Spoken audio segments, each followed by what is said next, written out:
ஒட்டஞ்சத்திரம் அருகே உள்ள கொத்தயம் கிராமத்தில் தொழிற்பேட்டை அமைப்பதற்கு எதிர்ப்பு தெரிவித்து அனைத்து கட்சி கூட்டம் நடந்தது. திண்டுக்கல் மாவட்டம் ஒட்டஞ்சத்திரம் அருகே உள்ள கொத்தயம் கிராமம் வெடிக்காரன் வலசில் அரளிக்குத்து குளத்தில் தமிழக அரசின் சார்பில் தொழிற்பேட்டை அமைக்க முடிவு செய்யப்பட்டுள்ளது.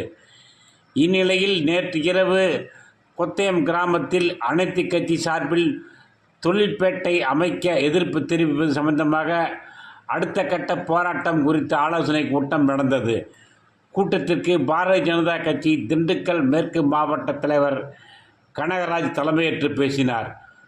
கூட்டத்தில் பாட்டாளி மக்கள் கட்சி மாநில பொருளாளர் திலகபாமா பங்கேற்று பேசினார்.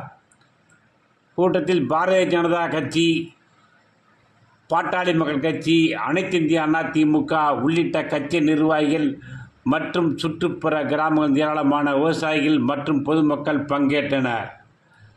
வருகின்ற 24ஆம் தேதி ஒட்டஞ்சத்திரம் தாலுகா அலுவலகத்தில் நடைபெறவுள்ள தொழிற்பேட்டை சம்பந்தமான கருத்து கேட்பு கூட்டத்தில் பங்கேற்று அரளிக்குத்து குளத்தை தரிசு நிலம் என்று மாற்றிய அதிகாரிகள் மீது துறை வாரியான நடவடிக்கை எடுக்கவும், அரசின் சார்பில் குளத்தை தூர்வாரி முழு பயன்பாட்டு கொண்டு வந்து தொழிற்பேட்டைக்கு அமைக்கும் திட்டத்தை உடனடியாக கைவிட வேண்டும் உள்ளிட்ட கோரிக்கைகளை வலியுறுத்தி மனு கொடுப்பது என முடிவு செய்யப்பட்டது.